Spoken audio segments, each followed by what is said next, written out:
로마서 강의 72번째 시간입니다. 사도 바울이 로마서 12장에서 15장까지를 예수 그리스도의 산상수훈의 패턴과 동일한 형식을 취하면서 우리들에게 강조하는 것이 하나 있습니다. 무엇이냐면 교회의 하나됨, 교회의 하나됨보다 중요한 것은 없다라는 사실을 산상수훈의 패턴과 비슷한 동일한 형식으로 우리에게 가르쳐 주고 있어요. 좀 정리를 해보면 그런 거죠. 우리가 몸까지 하나님 앞에 거룩한 산제물로 드렸다. 12장 1절이에요. 그 다음에 이 세대를 분받지 아니하고 마음이 새롭게 변화를 받아 하나님의 기뻐하시고 선하시고 온전하신 뜻이 무엇인지를 분별하는 사람은 사랑을 좇아서 행하게 되어 있습니다. 그 사랑, 율법의 완성인 형제 사랑, 그 사랑이 대척점을 이루는 것이 무엇이냐면 형제 비판입니다. 형제를 비판하는 것은 사랑을 따라 오늘 본문의 말씀대로 행하지 않는 것이고, 가장 이 근본적인 해는 어떤 것이냐면 하나님께서 그토록 한 몸 되기를 원하시는 교회의 하나됨을 깨트리는 것이죠. 12장 1절에서 2절 그렇게 중요한 말씀을 던져놓고 사도 바울이 바로 이어지는 것은 어떤 것이냐면, 너희가 한 몸 그리스도를 머리로 하는 지체를 이루었으니까 마땅히 믿음의 분량을 따라 생각할 것 이상을 생각하지 말아라, 하나됨을 지켜라 라는 말씀이었어요. 그래서 정말로 저와 여러분들이 하나님의 자비로 구원하심을 얻었다고 한다면 다른 것이 사명이 아닙니다. 교회를 하나 되게 이루어가는 것이 가장 중요한 사명이라는 것을 잊지 않으셨으면 좋겠어요. 또 하나, 지난 시간에 말씀드린 대로 예수님은 산상수훈에서 사랑을 말씀하시고 단 6절의 말씀으로 형제 비판을 금하신 적이 있습니다. 그런데 사도 바울은 무려 14장 그리고 정확히는 15장까지 형제 비판을 금하고 있는 것을 보게 돼요. 분량이 엄청나다는 거죠. 그만큼 사도 바울이 심혈을 기울이는 것은 우리가 잘 아는 대로 로마 교회의 하나됨을 통해서 서바나까지 선교하는 것인데, 하나님의 그 영혼 구원의 사역의 토대는 무엇이냐면 교회의 하나됨입니다. 우리가 선교를 실력으로 하고 돈으로 하는 것이 아니라 우리의 하나됨으로 할 수 있다는 것을 분명히 또 다시 한번 확인을 해야 되는 것 아니겠습니까? 그 하나됨을 위해서 형제를 비판하지 말아야 되는데, 비판하지 말아야 될 대상이 어떤 것이냐면 비본질적인 거예요. 즉 우리의 구원과 하나님의 말씀을 따른 신앙에 관한 것이 아니라 얼마든지 믿음으로 자유롭게 결정할 수 있는 비본질에 관한 것. 사도 바울이 두 가지 예를 들었죠. 하나는 특정한 음식, 또 하나는 특정한 날에 관해서 우리가 믿음 안에서 자유해야 된다는 것입니다. 그 자유함이 우리 사랑하는 성도 여러분들과 저의 하나됨을 이룰 수 있는 중요한 요소이기 때문에 사도 바울은 오늘 본문에서도 뭐라고 얘기하냐면 13절을 이렇게 띄워놔 주시면 다시는 비판하지 말아라, 절대로 비판해서는 안 된다, 이렇게 큰 이정표를 세우고 23절까지 우리에게 이 비판하지 않는 것이 하나님 나라의 관점에서 어떤 것인지를 우리에게 설명해 주고 있어요. 그래서 좀 어려운 이야기이지만 우리가 읽은 13절에서 23절까지의 말씀의 핵심 구절은 17절, 18절입니다. 하나님의 나라는 먹는 것과 마시는 것이 아니라 성령 안에서 의와 평강과 희락이라고 하는 17절 말씀, 그리고 그것으로서 하나님을 섬기는 자들의 기쁨에 대해서 18절에서 얘기하거든요. 그 나머지는 17절과 18절을 기둥으로 해서 점점 위로 벌려가면서 동일한 주제를 한 번씩 강조하고 있는 그런 구조로 이루어져 있습니다.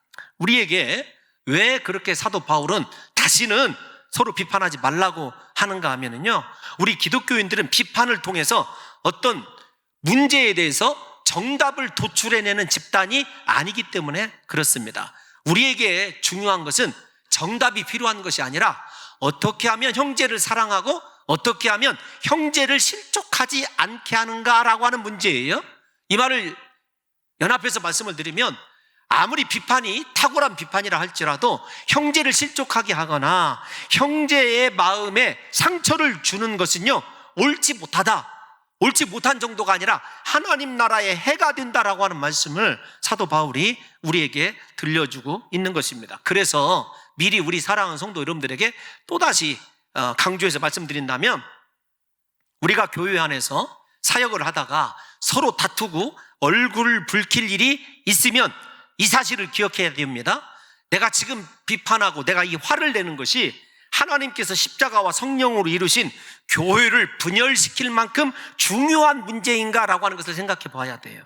그러니까 여러분들과 제가 의견이 혹시 다르고 우리 사랑하는 성도 여러분들끼리 서로 의견이 다른 것 얼마든지 개진할 수 있습니다. 그러나 그것이 비판으로 이어지고 분쟁으로 이어져서 하나님의 교회를 깨트릴 만큼 그렇게 시급하고 중요하고 위대한 문제인가를 한번 생각해 보라는 것입니다. 무엇이 중요하다는 거죠? 교회가 중요하고 교회의 하나됨이 비판보다 훨씬 중요하고, 아무리 좋은 비판이라 할지라도 형제를 실족하고 공동체를 깨트리는 것은 하나님 나라의 엄청난 해악이라고 하는 것을 사도 바울이 14장에서 우리에게 들려주고 있는 것입니다. 그러므로 우리 사랑하는 성도 여러분들과 제가 행할 수 있는 것은 어떤 것이냐면, 의도적으로 형제를 거치게 하거나 부딪히게 하는 것을 두지 말아야 됩니다. 무슨 말이냐면, 사람에게는 참 막한 본성이 있어요. 내가 비판한 것이 반드시 맞다라는 것을 입증하고 싶은 욕심이 생기거든요. 그래서 의도적으로 그들에게 거치는 것 또는 부딪히는 것을 두게 되어 있습니다. 예를 들면 음식에 관한 문제이거든요. 어떤 유대인 성도가 있어요. 지금 로마 교회 입장에서 얘기를 드리는 거예요. 그 사람은 절대로 신전에서 나온 시장의 음식, 고기를 사 먹지 않아요. 그걸 분명히 알면서도 그 사람을 자기 집에 초대해서 이것이 시장에서 신전에 드려진 음식이라고 말하지 않고 먹게 하는 거예요. 그리고 나서 얘기하는 거예요. 이거 또 시장에서 먹던 거야. 여러분, 의도적으로 그 사람을 상처를 주고 실족시키는 행위를 해서는 안 된다는 것입니다. 무슨 말이냐면, 신앙에 관한 것이 아니냐 아니난 그 사람이 꺼려하고 그 사람이 싫어하는 것들을 의도적으로 혹은 다른 불법적인 방법으로 그에게 덫을 놓고 올무를 놔서 빠지게 해서는 안 된다는 거예요. 그래서 거칠 것이라고 하는 단어, 프로스코마라고 하는 단어는 일부러 여러분 걸어가는 사람을 다리를 걸어서 넘어뜨리는 것과 마찬가지입니다. 그래서 여기 거치는 것, 그것은 신약에서 언제나 영적으로 타락을 의미해요.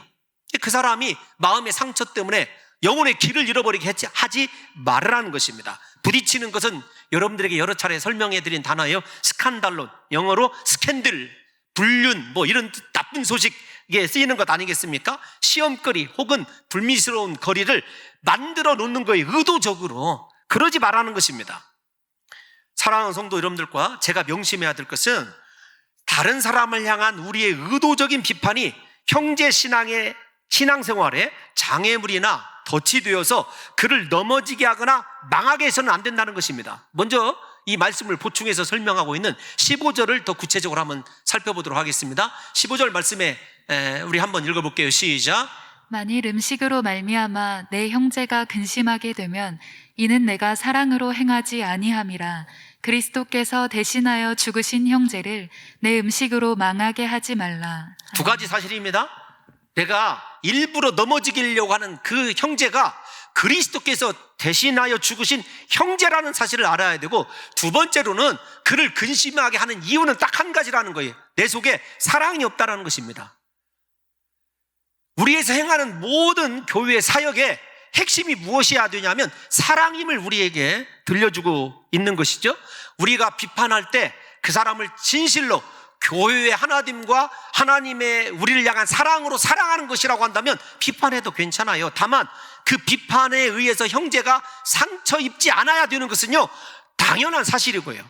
그러므로 이 말은 어떤 말입니까? 형제를 비판하지 말아라. 오직 사랑을 좇아서 사랑으로 행하라는 말씀 아니겠습니까? 우리가 잘 아는 대로 사랑으로 행하는 것, 형제에게 사랑을 베푸는 것은요, 13장에서 살펴보았습니다. 모든 율법의 요구를 이루는 것이 형제 사랑 아닙니까? 그래서 우리 사랑하는 성도 여러분들과 제가 아셔야 될 것이 어떤 거냐면, 여러 차례 나옵니다만은 우리가 이 땅에서 행하는 사역 중에 가장 위대한 사역은요, 형제를 사랑하는 거예요. 그 형제 사랑을 위해서 비판하지 말아야 된다, 분노를 발하지 말아야 된다라고 하는 것이 사도 바울의 강조점입니다. 사랑하는 성도 여러분, 왜 우리에게 비판하지 말라고 하냐면 사랑만이 사람을 변화시키고 성장할 수 있게 한다는 것입니다. 지난 시간에도 말씀드렸지 않습니까? 비판은 사랑이 아니다. 비판은 형제를 실족하게 해요.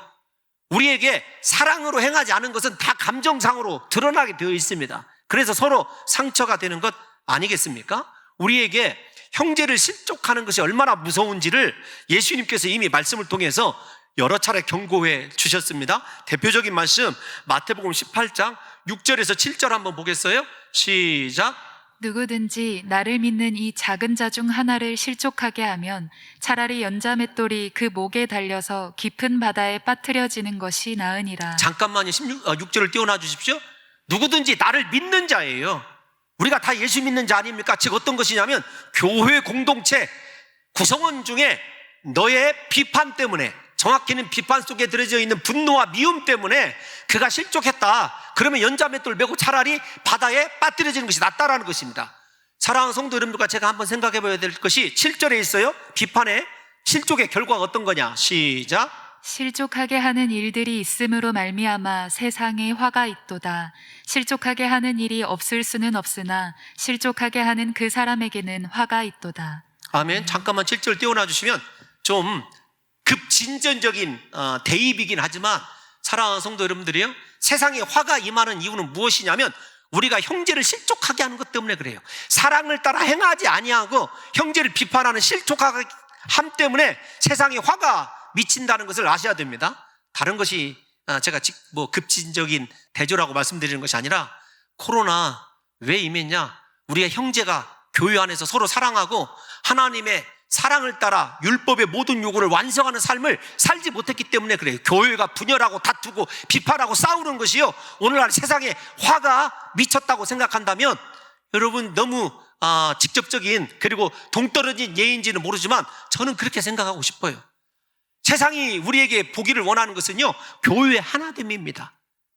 성도가 서로 사랑하는 것 아니겠습니까?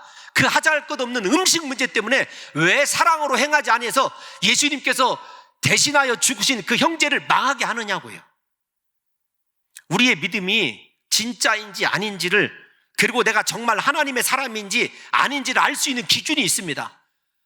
모든 사역에서 사랑으로 행하고 있다면 그 사람은 하나님의 사람입니다. 그 사람의 믿음이 진짜라는 거지요.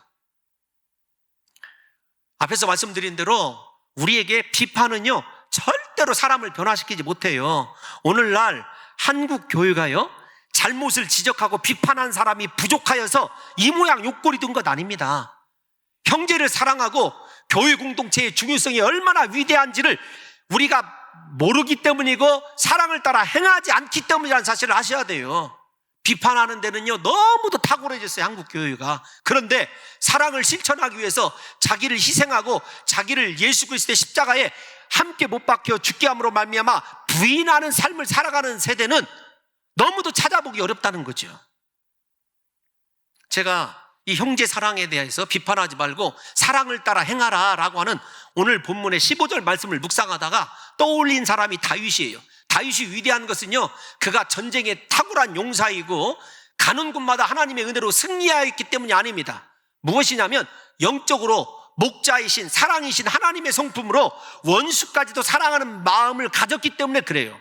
우리가 잘 아는 대로 사무엘상 24장을 보게 되면 다윗이 광야에서 피신하죠. 엔게디 동굴에 숨어 있었을 때 사울이 다윗을 죽이려고 3,000명의 병사를 이끌고 온 광야를 삿삿이 뒤집니다. 그러다가 사울이 갑자기 용변 볼 일이 생겨서 다윗이 숨어 있는 동굴에 들어오게 되죠. 여러분, 한 번은 용변을 보기 위해서고 한 번은 쉽니다. 그가 옷자락을 가만히 베요. 그리고 나서 이렇게 얘기하죠. 사무엘상 24장 10절에 보면 이렇게 얘기합니다. 어떤 사람이 나를 권하여 왕을 죽이라 하였으나 내가 왕을 아껴 말하기를 나는 내 손을 들어 내 주를 해하지 아니하리니, 중요합니다. 그 다음 말이 그는 여호와의 기름 부음을 받은 자이기 때문이라. 하나님이 사신 자예요. 기름 부음 받은 자예요. 예수님께서 대신하여 죽은 자란 말이 로마서의 말에 의하면.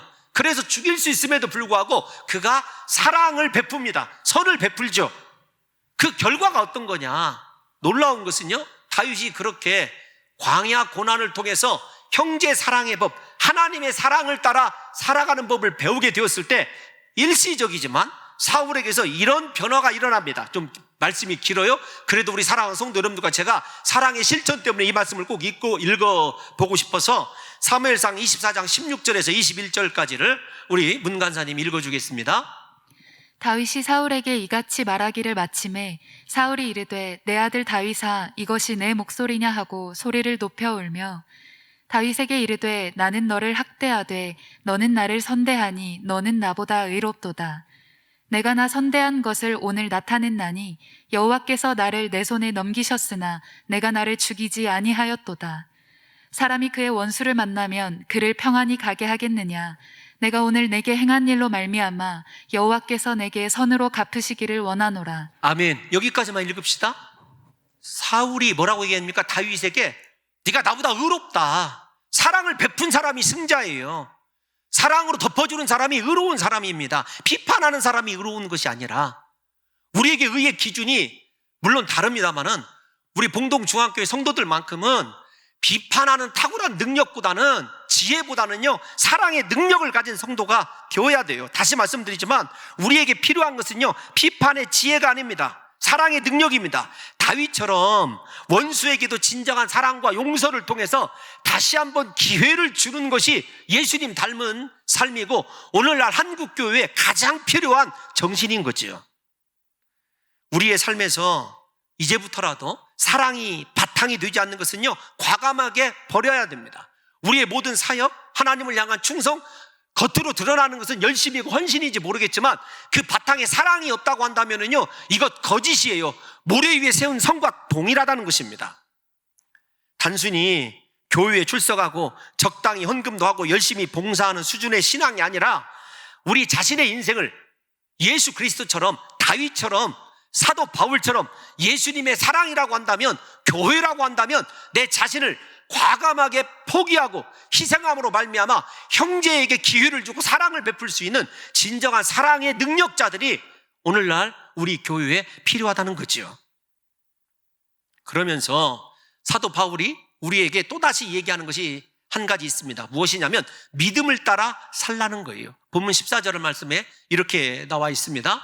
내가 주 예수 안에서 알고 확신하노니 무엇이든지 스스로 속된 것이 없으되 다만 속되게 여기는 그 사람에게 속되니라. 음식이 속된 것이 아니라는 것입니다. 무엇이 속되냐면 속되게 여기는 그 사람에게 속된 거예요. 여러분들이 비판하고자 하는 내용이 문제가 아니라 비판하는 사람이 문제라는 거예요. 이 말씀을 사도 바울이 22절과 23절에서 또다시 설명을 합니다. 여러분들이 댁에서 성경을 읽으실 때 앞에서 제가 설명해 드린 대로 17절과 18절을 중심으로 19절과 15절을 같이 읽으시고 또 20절과 14절을 같이 읽으시고 이렇게 읽어보시면 잘 서로가 보완돼서 설명하고 있는 구조로 되어 있어요. 14절 말씀을 이해하기 위해서는 22절과 23절을 다 같이 한번 읽어봐야 됩니다. 한번 읽어보겠습니다. 시작. 내게 있는 믿음을 하나님 앞에서 스스로 가지고 있으라. 자기가 옳다 하는 바로 자기를 정죄하지 아니하는 자는 복이 있도다. 의심하고 먹는 자는 정죄되었나니 이는 믿음을 따라 하지 아니하였기 때문이라. 믿음을 따라 하지 아니하는 것은 다 죄니라. 아멘. 아멘. 왜 속되다고 하는 거예요? 결론적으로 믿음이 없기 때문에 속되다는 것입니다. 왜 비판하는 것입니까? 결론적으로는 비판하는 사람 안에 무엇이 없냐면 믿음이 없다라는 거예요. 진짜 믿음은요 비판이 아닙니다. 다시 말씀드리지만 사랑으로 용납해주고 다음 시간에 살펴볼 받아주고 그에게 다시 한번 기회를 주는 거예요. 왜냐하면 교회 공동체의 하나됨보다 중요한 것이 없기 때문에 그런 것이죠. 가정에서도 마찬가지입니다. 남편이요 자꾸 아내의 흉을 보고 비판하면요 그 가정 온전할 수 없어요. 아내도 마찬가지입니다. 남편에 대해서 언제나 사랑으로 품어주고 기회를 주고 사랑할 때 그 가정이 진정한 교회다운 하나된 복된 처소를 이루는 것 아니겠느냐고요. 사랑을 유지하고 관리하는 것, 내 자신을 포기하고 오직 다른 사람을 그리스도의 사랑의 원리를 따라서 사랑하는 데 있다는 사실을 잊어서는 안 되는 것입니다. 사랑하는 성도 여러분, 먹어야 되나 먹지 말아야 되나에 대한 결정이 믿음에 의해서가 아니라 관습이나 인습에 따라 결정하는 것은 죄입니다. 마찬가지로 우리가 믿음을 따라 결정하지 않는 것, 반대로 말씀드리면 비판하는 것 앞에서 믿음이 없기 때문이라고 그랬습니다. 믿음으로 행하지 않는 모든 것은 다 죄라는 사실을 인식하셔야 됩니다. 여러분들의 비판이 믿음을 따라 사랑을 따라 행하는 것이라고 한다면요, 얼마든지 할 수가 있어요. 그러나 그 결과는 우리가 또 책임을 져야 되는 것이죠. 왜 그런가 하면 우리에게 먼저 16절을 보겠습니다. 16절에 우리가 믿음을 따라 행하고 믿음을 따라 사랑을 따라 행하는 것이 선한 것이에요. 그 선하고 아름다운 것으로 형제를 사랑했는데 그것이 비방받지 않게 주의하라, 이 말을 저와 여러분들이 눈여겨보신다면 그런 것입니다. 어떤 것이냐면, 우리가 음식 비본질적인 것에 관한 이야기를 들어볼게요. 규례에 매이지 않는 자유가 선한 것임을 잊지 말아야 돼요. 믿음으로 행하는 것이 아주 선한 것이다. 그런데 하나님 앞에서 선한 삶을 지속하기 원한다고 한다면 믿음으로 마음에 확정된 대로 음식 문제에 대해서 자유함을 누려야 된다. 그리고 그것에 대해 비판하지 말아야 된다는 것입니다. 이것이 선이에요. 내가 믿음으로 따라 결정했다면 누가 뭐라고 하든지 흔들리지 말아야 되고, 또는 그 사람이 믿음을 따라 행하는 것을 알고 있다고 한다면 그 사람의 선이 비방받지 않도록 우리가 형제의 입장에서 생각하고 판단해야 된다는 것입니다. 그러나 중요한 것이 있어요. 우리의 자유가 믿음에 따른 결정, 선한 것이 다른 사람에게 해를 끼치는 경우에는 어떻게 해야 되는가? 그것이 문제 아니겠습니까? 먼저 20절 말씀을 한번 볼게요. 20절과 21절을 읽어야 되는데 20절 다 같이 한번 읽어보겠습니다. 시작. 음식으로 말미암아 하나님의 사업을 무너지게 하지 말라. 만물이 다 깨끗하되 거리낌으로 먹는 사람에게는 악한 것이라. 아멘. 중요한 건 하나님의 사업을 무너지게 하지 말라라는 말이에요. 제가 먼저 20절을 읽자고 하는 이유가 무엇이냐면, 하나님의 사업을 원래 원문을 보면 하나님이 이루어 놓으신 것, 이렇게 얘기하고 있어요. 표준 성경에서는 뭐라고 번역을 하고 있냐면 하나님의 교회 공동체 직접적으로 얘기를 하고 있어요. 하나님이 이루어 놓은 것이 무엇이냐? 교회예요. 하나님이 이루어 놓은 것이 무엇이냐면 형제의 구원입니다. 나의 구원뿐만 아니라.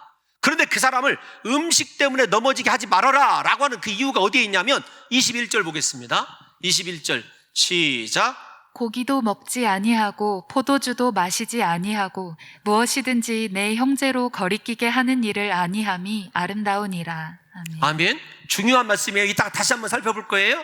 교회는 앞에서 말씀드린 대로 하나님이 이루어 놓은 절대적인 공동체예요. 하나밖에 없는 독생자를 십자가에 죽게 하신 하나님께서 이루신 것이 교회 아닙니까? 아들의 생명과 맞바꾼 것이 교회예요.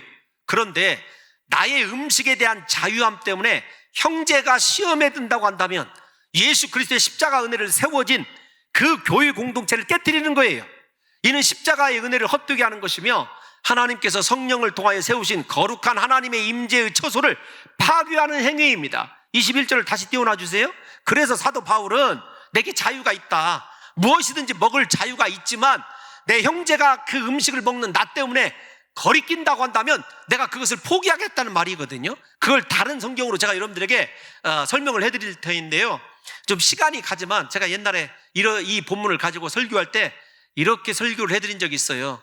여러분, 담배를 피고 술을 마시는 것이 구원의 문제와 직접적인 관련이 없습니다. 혹시 우리 사랑하는 성도 여러분들 가운데서도 담배를 피우고 술을 드셔도 교회에 나오시는 것 합당합니다. 좋습니다.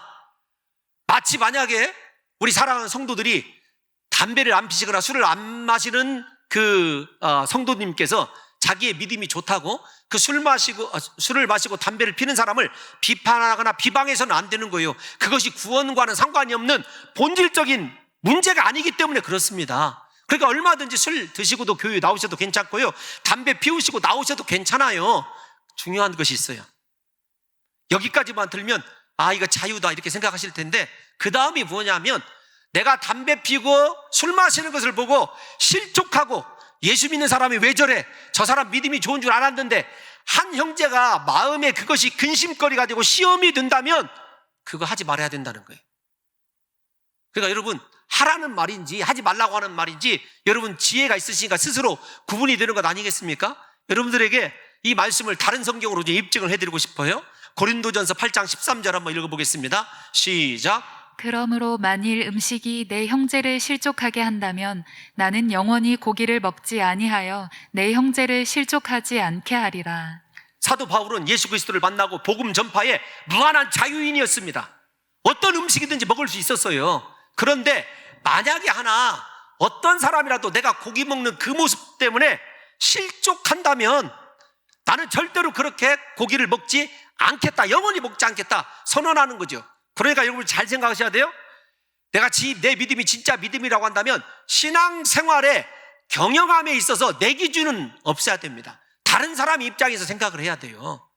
내게 무한한 자유가 있어도 다른 사람에게 걸림돌이 된다고 한다면 그 큰 문제 아니겠습니까?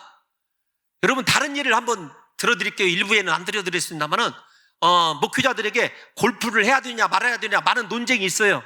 우리 동기들, 서울에서 목회하는 동기들은 맨날 오면 저에게 그렇습니다. 언제 와서 공 한번 치자.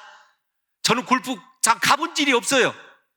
이렇게 한번 생각을 해보십시다. 제가 만약에 골프 클럽을 메고 여러분 여기 가까운 익산에 컨트리 이 클럽을 간다고 생각해 보세요. 그것을 바라보면서 논에서 일하시던 우리 집사님이 저를 그 모습을 바라보면서 나는 죄송하지만 뼈 빠지게 일하고 있는데 목사는 골프 클럽 가지고 골프 치러 간다. 여러분 이게 덕이 되겠느냐고요. 골프 칠 자유는 제게 있어요. 자유가 없습니까? 제가 예를 잘못 들어드는지도 모르겠어요. 네? 아니 정말로 한국은요 골프장 이게 피가 너무 비싸요. 꼭 가본 것처럼 얘기하네. 여러분 한 번도 한국에서는 안 가봤어요. 그런데 정말로 외국에서 공부할 때는 그거 정말 싸거든요. 심지어는 골프클럽에 아이들을 데리고 와서 그린 위를 자전거를 타고 다녀도요 그 다음날 아침이면 잔디가 살아나기 때문에 뭐라고 하지 않아요. 우리 아이들이 어렸을 때니까 자전거를 탈 때면 항상 자전거 타기를 원하는 곳이 골프장이었어요. 아니 집 주변에 최고로 좋은, 우리나라에서 최고로 좋다고 하는 골프장이 약 20여 개가 있어요. 시내 안에. 우리 돈으로 10,000원이면 하루 칩니다. 안 믿으시는데 그 당시에 그랬어요. 그 당시에 정서가 다른 거죠. 그래서 여러분 생각해 보세요. 제가 만약에 우리 성도들의 입장에서 그런 일로 시험 들게 한다면 그만둬야 되는 것이 맞다는 거예요. 마찬가지입니다. 저에게만 그럴까요? 우리 사랑하는 성도 여러분들에게 무한한 비본질에 대한 자유가 있습니다. 그러나 그 자유함 때문에 누군가 실족하게 된다고 한다면 그거 엄청난 하나님 앞에 범죄라는 사실을 아셔야 돼요. 그래서 모든 사람에게 덕을 세우도록, 화평의 일과 덕을 세우도록 19절 말씀 한번 읽어보겠습니다. 본문 19절이에요. 본문 19절 시작. 그러므로 우리가 화평의 일과 서로 덕을 세우는 일을 힘쓰나니. 아멘. 신앙생활의 목적이 무엇이냐면요, 나 위로 나의 기쁨이 아닙니다. 다음 주에 15장 2절에서 나와요. 내 만족이 아니에요. 다른 사람에게 덕을 세우고 다른 사람과 화평을 이루는 것, 즉 신앙생활은 내 중심으로 하는 것이 아니라 공동체 중심, 형제 중심으로 하는 것이 옳다는 것이에요. 그런데 여러분 19절 말씀을 보면 우리가 화평의 일과 서로 덕을 세우는 일, 여러분 일이라는 말이 붙어져 있어요. 사역입니다. 그러니까 우리에게 가장 위대한 사역은 어떤 일이냐면 다른 형제와 화평하는 것이 위대한 사역이에요. 어떤 사역이 가장 하나님께서 축복하는 사역이냐면 다른 사람에게 덕을 세우는 신앙생활을 하는 것이 위대한 사역입니다. 뿐만 아닙니다. 저 말씀을 조금 더 적용해 보면 덕을 세우는 것은 무엇보다 중요한 사역이자 일이죠. 지금의 나의 사역이 다른 사람에게 덕을 끼치고 화평을 이루는지 아닌지를 생각해 봐야 돼요. 사역 자체의 탁월한 달란트가 중요한 것이 아니라 내 사역을 통해서 다른 사람과 화평의 열매가 맺어지게 되고 다른 사람이 덕을 끼치고 있는지를 생각해야 됩니다. 그래서 목회도 마찬가지예요. 목회를 잘한다 못한다의 기준은요, 혹시 있다고 한다면 저 때문에 형제들이 덕을 끼치고 우리 교회 공동체가 행복해하고 함께 화평을 이루고 있으면 잘 가는 거예요. 만약에 그렇지도 않지만 아무리 목사가 탁월해도 화평의 일이 깨지고 죄송하지만 형제에게 앞에서 얘기한 대로 덕을 세우지 못한다면 그거 큰 문제이거든요. 우리 사랑하는 사역자들 잘 생각하셔야 됩니다. 사역이 우선이 아닙니다. 화평과 덕이 우선이에요. 그런데 죄송하지만 여기 화평의 일과 덕을 세운다라고 하는 단어가 하나님께 속한 사역임을 아셔야 돼요. 로마서 14장 내에서 이미 우리가 살펴봤어요. 로마서 14장 4절에 보면 이런 말이 나옵니다. 남의 하인을 비판하는 너는 누구냐? 그가 서 있다, 세우다. 잘 들으셔야 됩니다. 서 있는 것이나 넘어지는 것이 자기 주인에게 있음에 그가 세움을 받았다. 이는 그를 세우시는 권능이 3번이나 나와 있지 않습니까? 누구의 사역이냐면 하나님의 사역입니다. 그러므로 화평의 일과 덕을 세움으로 형제를 세우는 건요, 하나님께서 우리에게 맡기신 일이에요. 다른 어떤 사역보다도 하나님의 일을 직접적으로 가져다 하는 것이 어떤 것이냐면 형제에게 덕을 끼치고 화평을 이루는 거예요. 그만큼 중요한 일이고 우리에게 우선되어야 하는 일이라는 것입니다. 그런데 여러분, 여기 세우다라고 하는 단어라는 말이 어떤 뜻이냐면 오이코도메라는 단어예요. 그런데 여러분, 오이코스 많이 들어보셨죠? 제가 여러분들이 가끔 설명할 때 집이란 뜻입니다. 여기 도메오가 세우다라고 하는 단어인데, 화평과 덕을 세우는 것은요, 한 사람 세우는 것이 아니라 신앙의 집, 교회를 세우는 거예요. 그게 그러니까 여러분, 교회를 세우는 사역은 다른 것이 아닙니다. 그 사람의 한 영혼과 그 사람의 집을 세우는 것이 그 사람과 화평을 이루고 덕을 세우는 것임을 사랑하는 성도 여러분들과 제가 잊어서는 안 된다는 것입니다. 사랑하는 성도 여러분, 덕을 끼치는 것이, 화평을 이루는 것이 다른 사람과 관계성이 얼마나 하나님에게 중요한 일인지를 생각하셔야 돼요. 다른 사람에게 덕을 끼치기 위하여 자신의 자유를 포기한 사람은 사도 바울이 아름다운 사람이라고 우리가 21절에서 얘기하고 있지 않습니까? 다시 21절 띄워놔 주십시오. 고기도 먹지 아니하고 포도주도 마시지 아니하고 무엇이든지 내 형제로 거리끼게 하는 일을 아니함이 아름다운 것이다. 어떤 사람이 가장 아름다운 사람입니까? 하나님 보시기에 형제를 실족하지 않게 하는 사람이에요. 비판을 통해서 상처 주지 않는 사람입니다. 우리 사랑하는 성도 여러분과 제가 저렇게 고기도 먹을 수 있는 권리, 포도주도 마실 수 있는 권리를 포기하고 살아가는 것, 형제에게 거리낌 되지 않고 형제를 덕으로 화평으로 세우기 위한 우리의 희생임을 알아야 돼요. 저 말씀이 나중에 하나님 나라의 중요한 원리로 된다는 것입니다. 저렇게 내 자신을 포기하고 형제 때문에 자기 자신을 부인하는 그 사람에게 하나님의 나라의 희락이 있다는 것을 이따가 설명하게 될 것입니다. 그러므로 신앙생활은 자기 중심으로 하는 것이 아닙니다. 나의 기준으로 신앙생활을 하는 것이 아니라 다른 사람의 기준과 다른 사람의 눈높이로 맞춰가면서 오직 그를 향한 하나님의 세우심, 구원의 은혜가 무너지지 않도록, 망하지 않도록 조심스럽게 영혼을 다루는 것이 필요한 것이죠.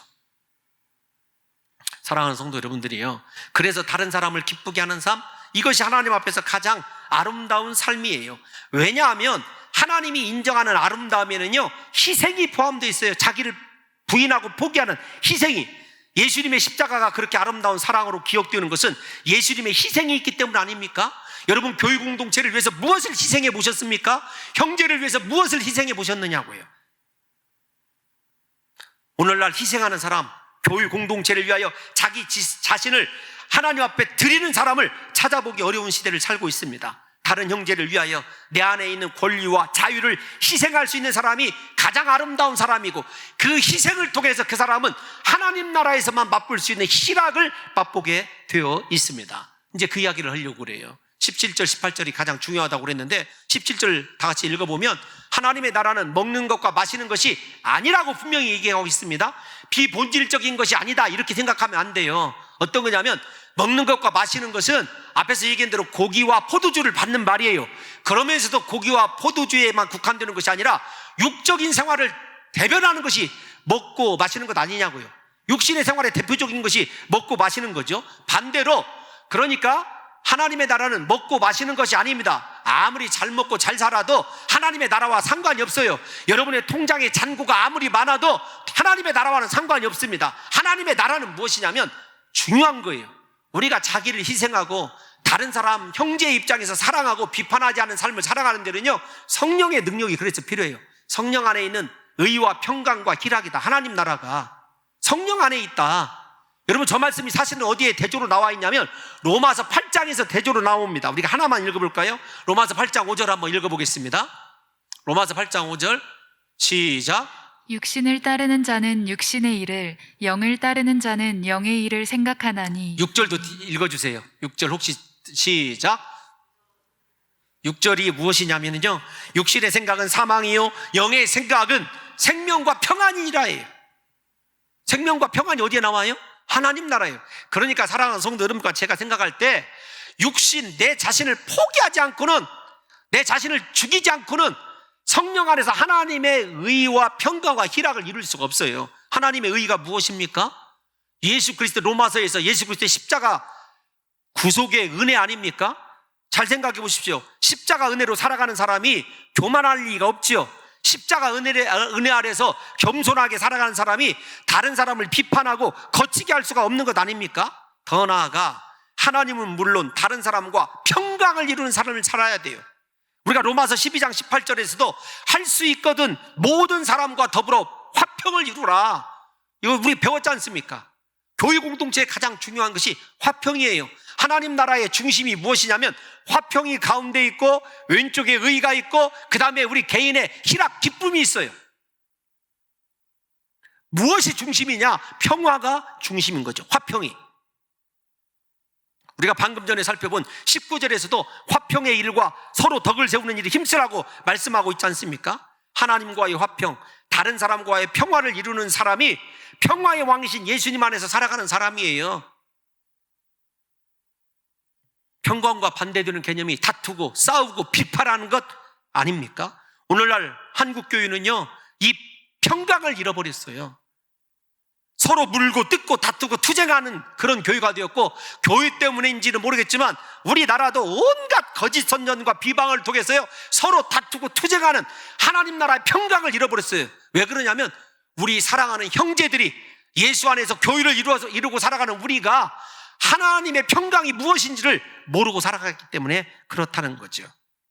아주 오래된 진부한 시이지만 성 프란치스코에 제가 여러 번 말씀드린 적이 있어요.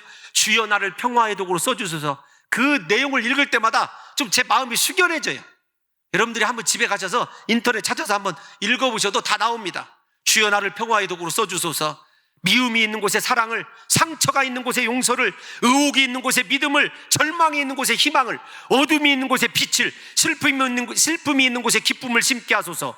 거룩하신 주님, 위로받기보다는 위로하고 이해받기보다는 이해하며 사랑받기보다는 사랑을 할 수 있게 하소서.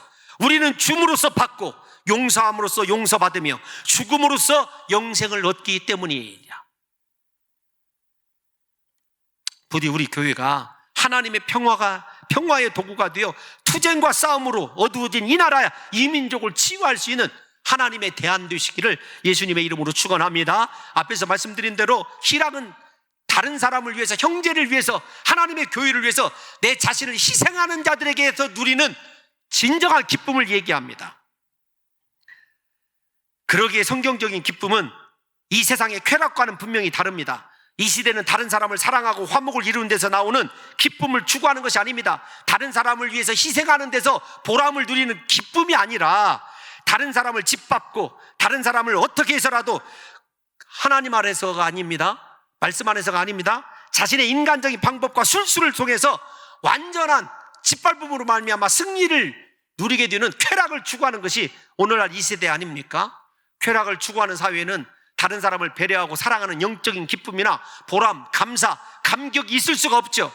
성령 안에서 사랑하고 희생하며 용서하고 베풀며 사는 사람들에게 특별한 기쁨이 있는 거죠. 그러면 여러분들이 하나님 나라 백성인지 아닌지가 분명히 구분이 되게 되어 있죠.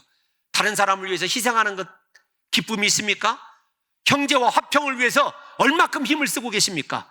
그리스도 예수의 의, 그 십자가 은혜로 다른 사람을 얼마나 섬기고 있느냐고요. 18절 보겠습니다. 이제 다 왔습니다. 18절 시작.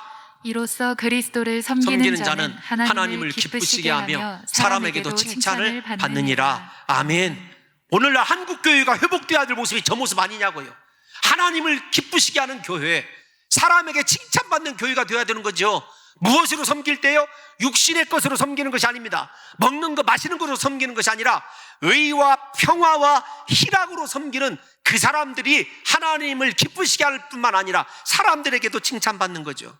저는 저 말씀을 묵상하면서 좀 부끄럽더라고요. 요즘 한국교회가 세상으로부터 욕을 얼마나 많이 먹고 있는지 잘 알고 있지 않습니까? 교회가 신천지 이단과 동일하게 취급받는 일들이 연일 매스컴에서 쏟아지는 것을 보면서 어떻게 할지를 모르겠어요. 고민하면서 기대하고 사모하는 것은요, 우리 교회만이라도, 나만이라도 육신의 방법으로 신앙생활을 하는 것이 아니라, 내 만족을 위해서 신앙생활을 하는 것이 아니라 형제를 진심으로 사랑해서 그를 위해서 내 자신을 희생하고, 비판이 아니라 예수님의 십자가 은혜 그 사랑으로 덮어주고 기회를 주며 온 공동체가 평화됨을 이룰 때 세상이 다른 교회를 바라보게 되는 것 아니겠느냐고요. 우리 교회를 통해서 하나님을 만나게 되는 것 아니겠느냐고요. 부디 우리 사랑하는 성도 여러분들이요, 우리에게 형제 사랑과 그 사랑을 이루기 위하여 십자가에 못 박혀 죽으신 예수 그리스도의 뒤를 따라 온전히 우리 자신을 철저히 희생해서 하나님 앞에 드림으로 말미암아 이 시대에 주님이 원하시는 복음의 빛이 우리 교회를 통해서 어두워진 세상을 비추는 역사가 있으시기를 예수님의 이름으로 축원합니다.